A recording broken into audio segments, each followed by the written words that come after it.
Wow, what a beautiful group of people. I just want to welcome you here to the Center for Spiritual Living, Greater Las Vegas, a place where David had found a home, so to speak, a place where he could commune with that, whatever you want to call it, God, Spirit, universe, that was really inside of him. My name's Lynn Frankenberger. I'm the assistant to the minister here, and I knew David, and he made me laugh more than once. And you know, it's like when John called me and showed up, and I've had this is like the second of 4 memorials this weekend. I went, oh, what the hell, why not? Stick him in. We're going to put him in it. We're going to make place because it's David. So we've all come here today, gathered to share and celebrate the memory of David.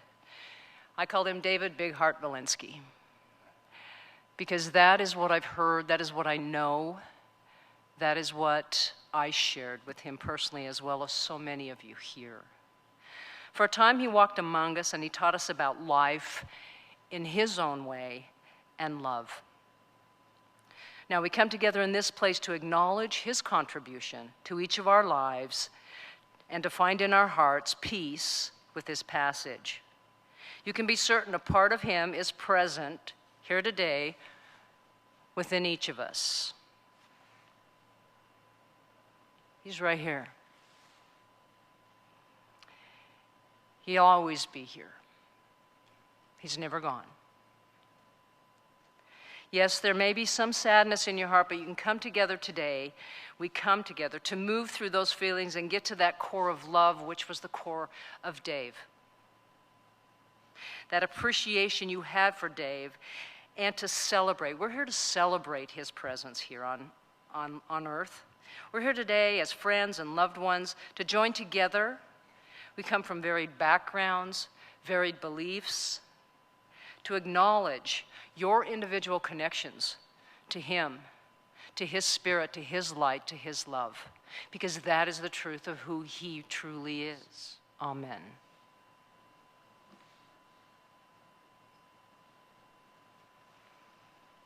So when I was talking to John and going on David's Facebook and figuring out a few things to try to say about him, it was like, well, I'm going to throw in a few things that I knew about him and a few things that John told me about him and a few things that I just pretty much guess about him because it's who he is. So quickly, I'm just going to say a little bit of a eulogy and then we're going to have some fun. David Dave Walensky was born on January 2nd, 1961. Yes, for some reason, he decided to come into this plane after New Year's Eve, because as it is, David, even then, was generous enough to let everybody party the night before. He was that type of guy that was, I'm loving and generous and fun, so even before he could speak, he let everybody have fun. Because he knew once he came onto this plane, it was going to be a whole different story. He was going to be that one that loved, that spoke, that had fun, that was generous. When David decided he was going to sell timeshares, I thought to myself, isn't that ironic? It's ironic that he was going to sell timeshares.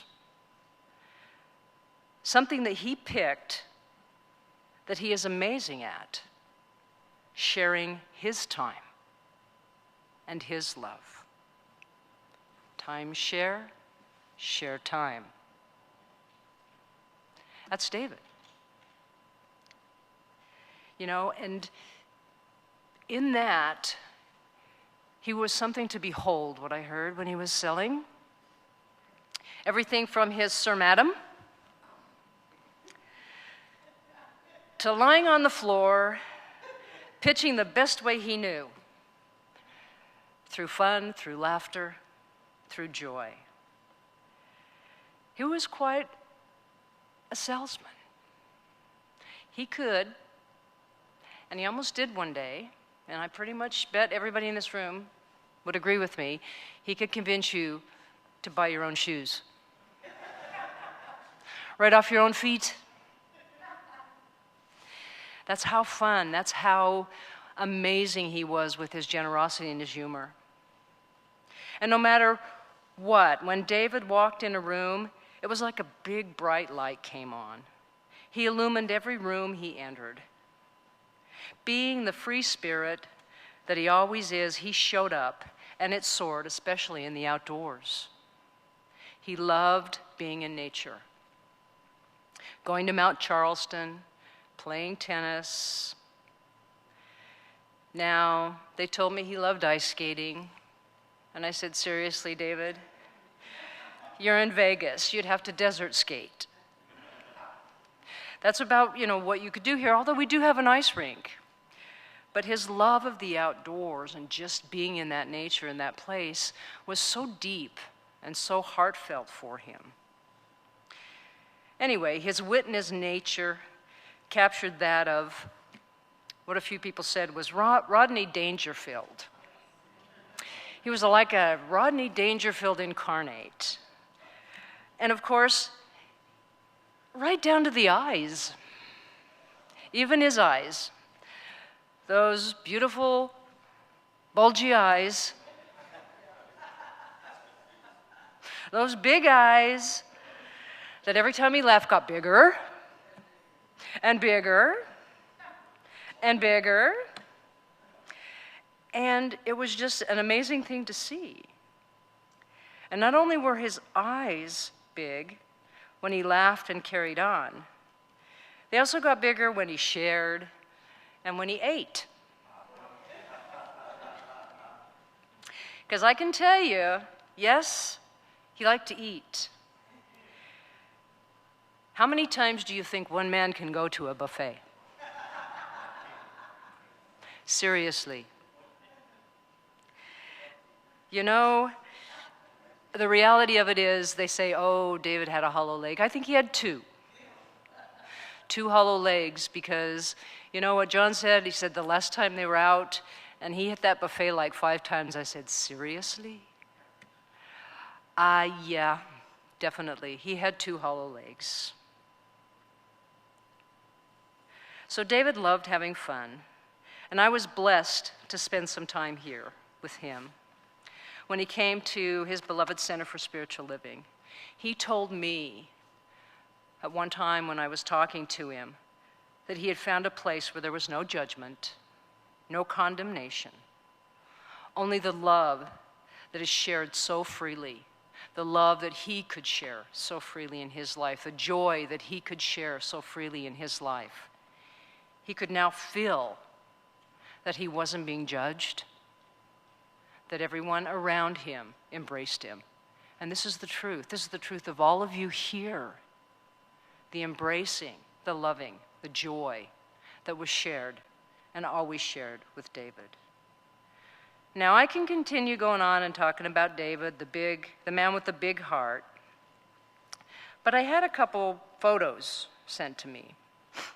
So I thought we'd put a couple photos up there and talk a little bit about these photos. Okay, there's David. He changed that to his Facebook post. Really? Seriously, David? We can all see that smirk. He tried to be serious, but if you look very closely, you see that little smirk on the side of his face. And those thoughts running through his head of, how can I really hold this? And not make a face, not do something different, not laugh, not say something, but just kind of be still and take this picture. So that would be serious. David. Really. Really not, but that's David. So on to the next one.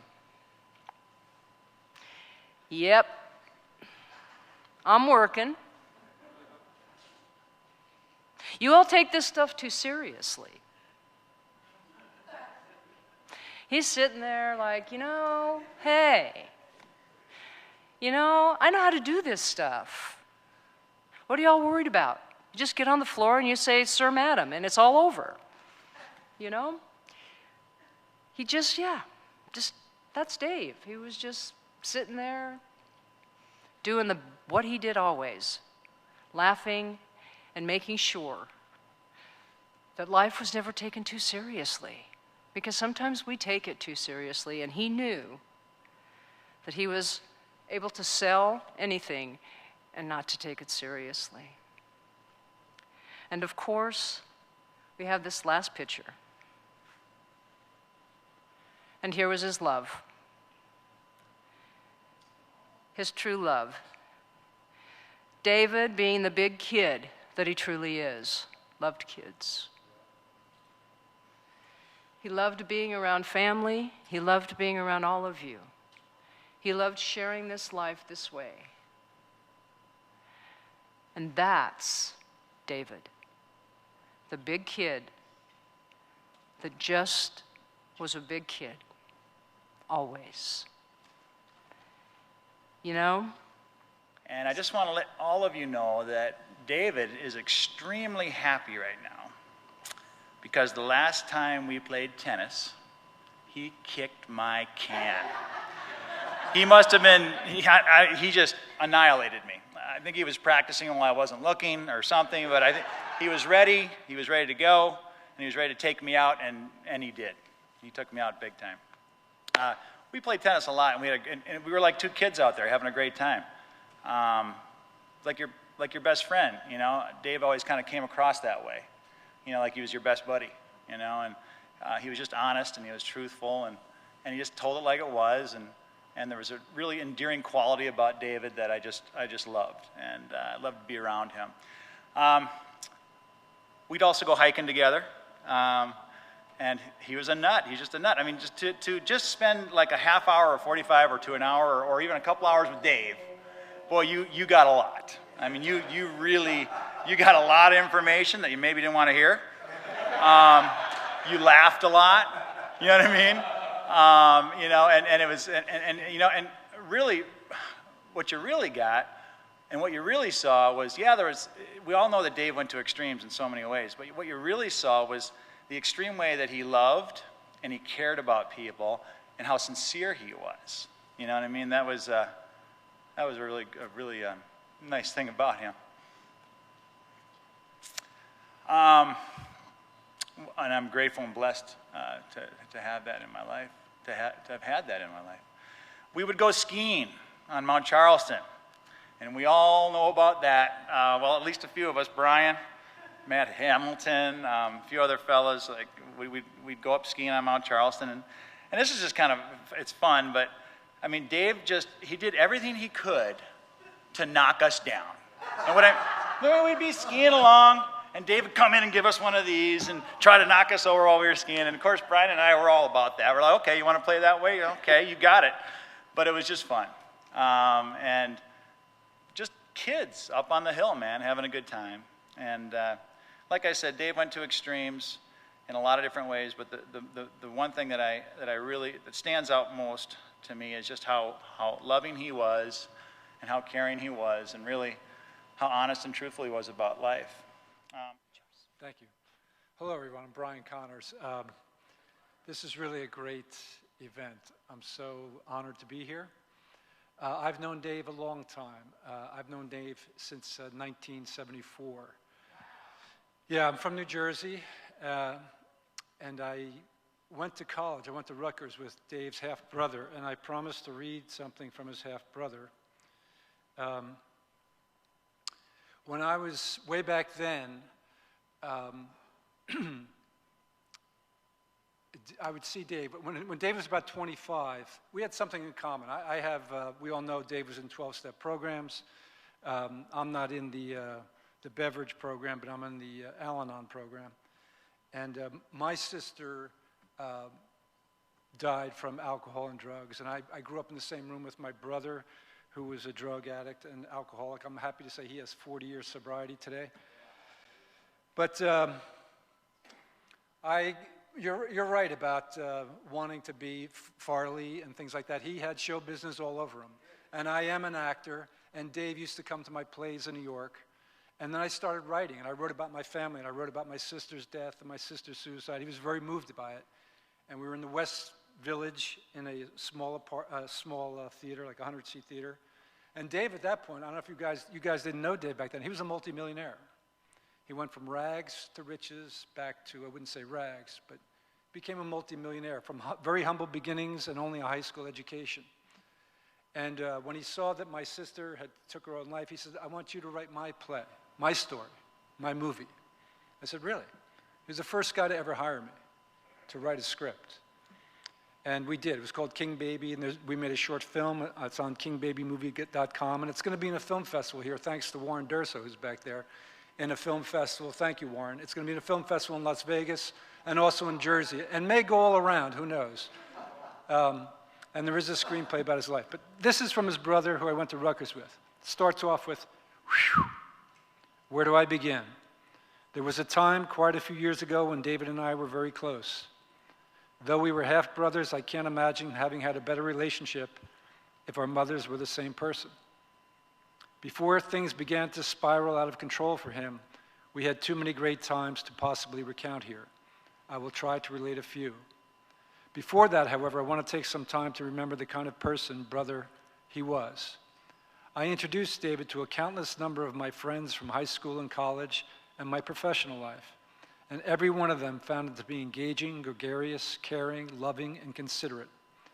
And almost more important to me, funny. David had an infectious sense of humor. Anyone who ever knew him will tell you that. Laughter was his stock in trade.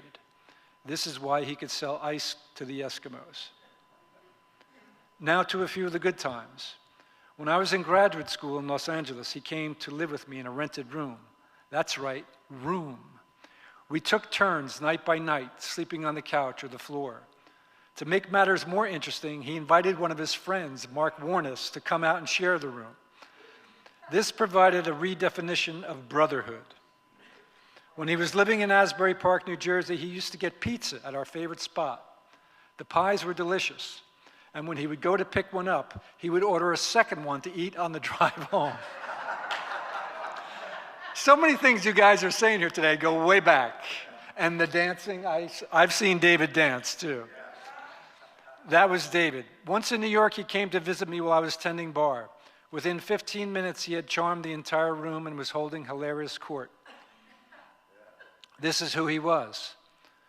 I so regret that we became estranged, and I am so sorry that his marriage and relationship with his sons, and for that matter, with his nephews, the two boys he adopted after the death of his sister, ended in such a sorry state.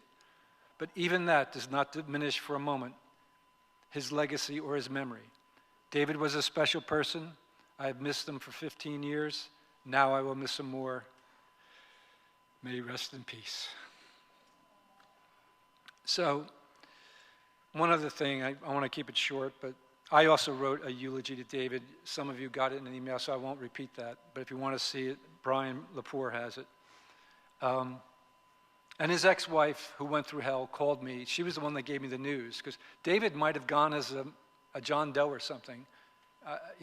It's a miracle that this is happening, and I'm so glad it's happening, because he would disappear and people would be out of touch. A lot of people in New Jersey just wouldn't have known what have happened. But when David hired me to write the screenplay, and then he started to tell, because he was living a Jekyll Hyde life. He was in a suit, he was making millions of dollars a year. I was in his home. He had a home on 6 acres a mile from the ocean in Spring Lake on Wall. And it was like, it would be like you were in the back of a New Hampshire pond or lake. It was the most beautiful house in New Jersey, just about. You couldn't see the other houses on the lake. And I would swim in this lake from May to October. And he was so generous and loving to his nephews. And when I was in Rutgers, I'd see him, when I was 25, I'd see him with taking these boys all around all the time, these two little boys. So I'm going, I didn't want to ask, I didn't know. I knew they weren't his kids. But when his sister died, at 25, he took his sister's kids and raised them. Braces, schools. This is a man with just a high school education. How do you do that? I've watched my sister's kids for a weekend and been exhausted. He took them on forever. And he had 2 kids of his own, and there's more stories there too. We'll wait for the screenplay. But when I was writing his story, he wasn't happy with it at first. He said, Brian, no, I don't want to do that. Don't write about that. Don't write about that. I said, what do you mean? He didn't want me to write about his sister dying of AIDS. He didn't want me to write about the nephews. And believe me, he was I used to fight with him. And you know how tenacious he could be. I said, David, this is the most generous and unselfish thing you ever did in your life. Other people can't say that. And I said, we're going to write about this. This is in. So it is. And the other thing, too, it's a little crazy, but I guess after Straight Outta Compton being, a lot of people, when they say, gosh, I hit a home run in Yankee Stadium, or I won the World Series. And they pride themselves on that. One time, David looked me in the eye and said, Brian, he said, there's not a lot of people that can say this, but I've kicked a cop in the balls, and not a lot of people.